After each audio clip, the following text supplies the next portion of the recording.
Asalnya saya bikin.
Boleh lagi?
ছয়ই ভগবান অভিমান নকৰিবি বাচা অভিমান হাই জগতৰ চকুত দুৰ্যোধন অভিমানী ভস্ম জগতৰ চকুত অভিমানী ভস্ম কিন্তু হয় তোমাৰ কাষত আইন কাষত বহি সেই বৰগৰ দুৰ্যোধন হৈ আছো মোক আশীৰ্বাদ কৰায় দুৰ্ধৰ্যই হয় পৃথিৱীৰ চিৰহীন হয়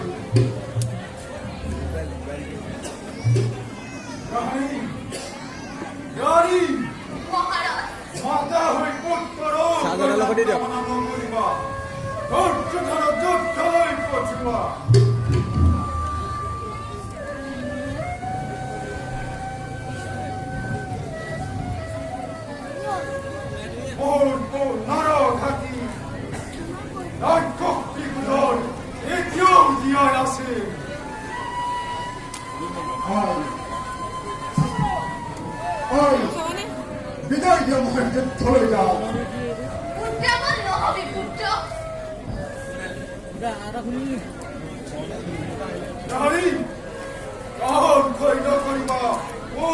বিদায় দিয়া এই বিদায়ের কারণে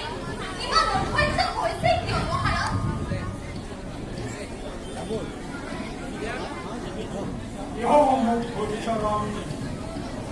ইমান এটা সহজ প্ৰশ্ন অথচ বীৰ মাতা বীৰ জয়া সত্য ৰমণী হৈ তুমি উপলব্ধি কৰিব নোৱাৰিলা দুৰ্ভাগ্য কিয় সুদা ৰাণী অকহত যদি দেখিছা মেঘমালা সুদা আৰু হস্তিনাপুৰৰ যুদ্ধ প্ৰাণা বিৰহিনী কথা হওক সুদা আৰু এই প্ৰসাদত মানে এখানে উঠলেন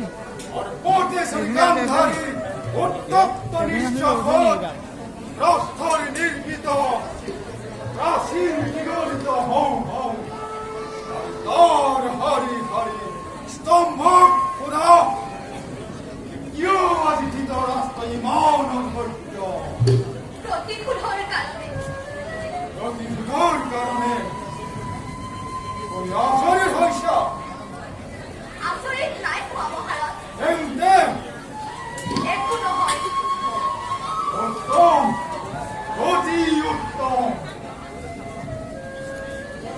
অৰ্জুন পিতা মতৰ আশীৰ্বাদ শিৰত লৈ যুদ্ধলৈ অগ্ৰসৰ হোৱা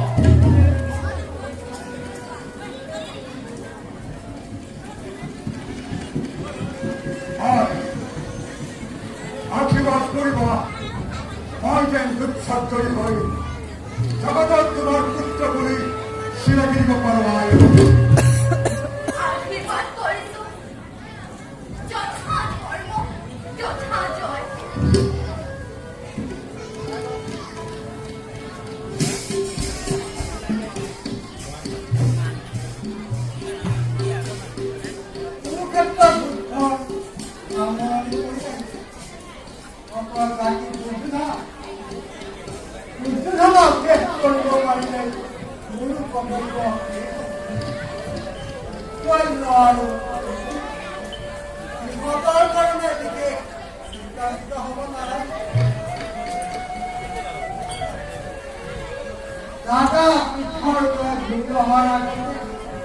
দুৰ্যোধনক কিবা এটা কৰিব নোৱাৰিলে পাছত কৰা কাম দুৰ্যোধন ৰাজাৰ পৰম সকলোকো লগে লগে কৰিব লাগে অকলে হয়তো আজিলে কোনো সাক্ষাৎ নাই আমাৰ তোমাৰ কথাকে ভাবি আছি যদুপতি কুৰুক্ষেত্ৰৰ ভাৱৰ মাজতে বহিছিলা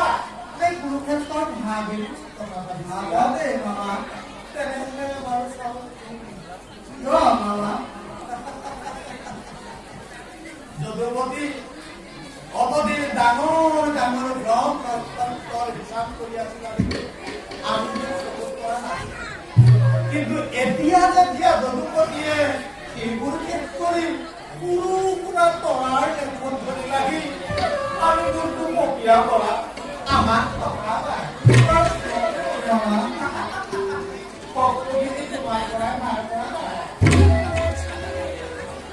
আৰু মামা এটা কথা মোক ক'বা অন্তৰ্যামী যদুপতিয়ে আৰু তুমি এই দুটা সমৰা কাৰ পৰা দিব বিচাৰা যদুপতি পৰাজয় হ'বলৈ আৰু বাকী ৰখা নাই এতিয়া ভাল পাইছো নে বেয়া পাইছো অন্তৰ্যামী ভগৱানকৈ আপুনিও জানিব কৌৰৱৰ ৰাজপৰীক্ষা দুৰ্যোধনৰ ইমান বিশ্বাসঘাতকে সদায় কি হ'ব যদুপতি প্রধান এই প্রবঞ্চনা এই প্রতারণা আমার দুঃখ কিন্তু পূর্ণব্রহ্ম ভগবন্তর অপর ক্ষেত্রেও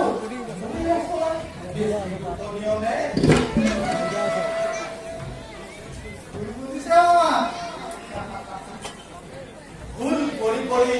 ভুলতে অভ্যস্ত এতিয়া আৰু এই সময়ত সেইবোৰ নাভাবে তোমাৰ জীৱনে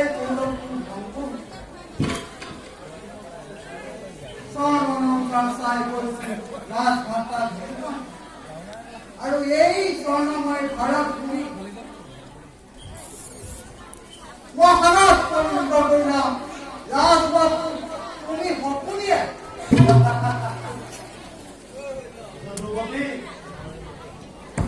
ধন্যবাদ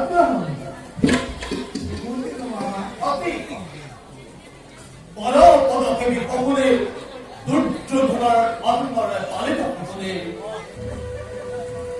প্ৰবঞ্চ প্ৰতাৰক ফসলেৰ গোড়াৰ ওপৰত ভাৰত যুদ্ধৰ সকলো কলংক পেলাই দি অগতিৰ প্ৰতি বিজয়গতপতি ভগৱান শ্ৰীকৃষ্ণই যেতিয়া কৰা হাৰিব পাৰিছে এই সপোনে সামান্য সপোন নহয় তাৰ জীৱন ধন্য তাৰ জনম আৰু এই জীৱনৰ গৰাকী তুমি ধন্যবাদ তোমাৰ উদ্দেশ্য আৰু মোৰ উদ্দেশ্য নহয়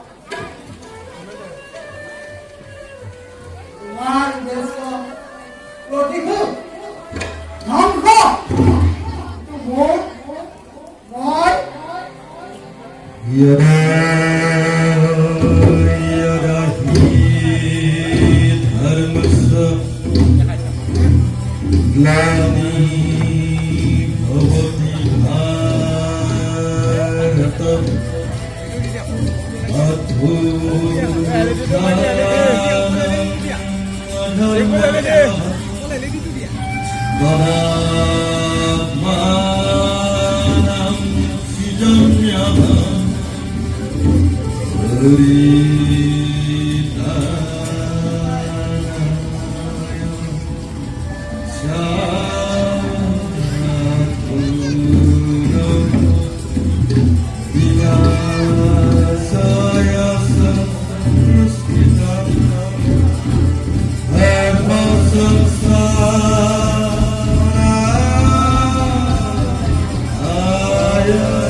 ইফালে দুৰ্ভুৰ ৰং লাগিছে আৰু তুমি গৌৰৱৰ প্ৰধান খেলাপতি হৈ প্ৰাকৃতিক সৌন্দৰ্য উপভোগ কৰি চাই বাবা হইলে নিজৰ দায়িত্ব বুঝে কোনে সন্তোষ পায় হিমাচল কৰ পুৰুষেলা একালৰ পৰা তুমি ইয়াক্য তোমাক বিচাৰি ভুল কোনো আবশ্যক নাই যোৱা যুদ্ধ কৰা আমাৰ জয় মাত্ৰ মই ইয়াতে বিমৰ্জনৰ কাৰণে অপেক্ষা কৰি অল্য অল্য তুমি প্ৰধান সেনাপতি হৈ ইয়াত আহি প্ৰাকৃতিক সৌন্দৰ্য উপভোগ কৰি এই সগুলিৰ ওপৰত প্ৰভুত্ব কৰিব বিচাৰিছ তাৰ কথা লাগে বাবা বাউৰে মোৰ হেৰাম দিব মোৰ ইয়াতে যুদ্ধ কৰা অল্য ভাৰত যুদ্ধৰ অৱসান হওঁ হওঁ ৰথী মহাৰথী গল অক্ষৌহিনী সেনা নিপাত কিন্তু কোনেও এই সম্ভাৱগ্ৰস্ত অৱস্থাটো সকলোৱে গংগা চকু দেখুৱাই প্ৰভুত্ব খটুৱাবলৈ আৰু আদেশ দিবলৈ সাহস কৰা নাছিল গুৰুপতিৰ নাম লিখা নকৰো কুৰুক্ষেত্ৰত কাৰোবাৰ স্থান নাই যোৱা যুদ্ধ কৰা যদি আদেশ নামানো তোমাৰ উদ্দেশ্য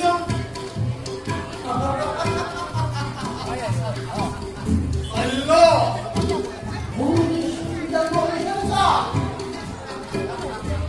এই সস্তুপৰ মৃতদেহৰ মাজত মোৰ আত্মহাস্য দেখি তুমি মোক বুজিব পৰা নাছিলা মোৰ উদ্দেশ্য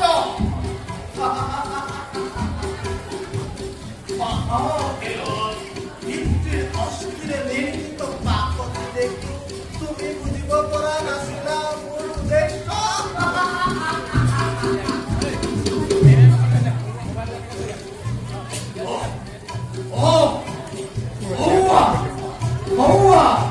বায়ু বেগেৰে যুধিষ্ঠিৰ দৌৰি আহিছে নিয়ন্ত্ৰিত তোমাৰ মৃত্যুৰ লভেৰ পানী উঠিছে শল্য আগবাঢ়া শল্য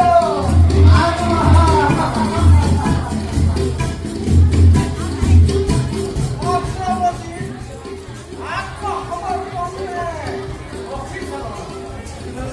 ধনৰাজ আগে নিজক ৰক্ষা কৰা আত্মা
হিরণ্যবৈত ভাতৃ তুমি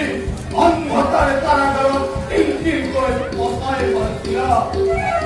এই কখনই তোমার হিরণ্যবৈত ভাতৃ কাল চক্র চালায় অন্ধ রাষ্ট্রের কুকুর এখন শিকা নয় আর প্রতিজ্ঞা অক্ষরে অক্ষরে পালন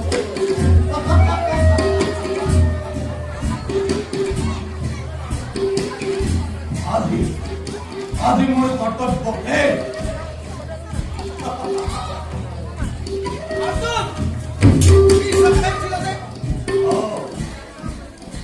ওদা এক করে তোমাকে অপেক্ষা করতে হবে আহা অধিক আদি এক পূর্ণভূমি ভারতবর্ষ সকলের এক নিঃসকল ভারত যুদ্ধর আমল এগুলি আত্মসমর্পণ করো প্রতি সিংহ পরায়ণ সত্যম বড় অভিচালনা কৰিব পাৰো নোৱা অস্ত্ৰ তুলি নোৱা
পথৰ ভিক্ষাৰী কৰি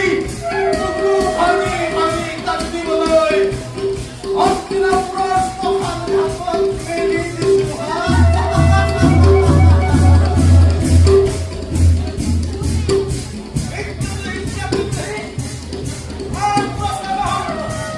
ই সকলিয়ে হিৰণ্যবৈত ভাতৃক মৃত্যুদণ্ড দিব পাৰে এই সকলিয়ে আজি মোৰ মৃত্যু নহয়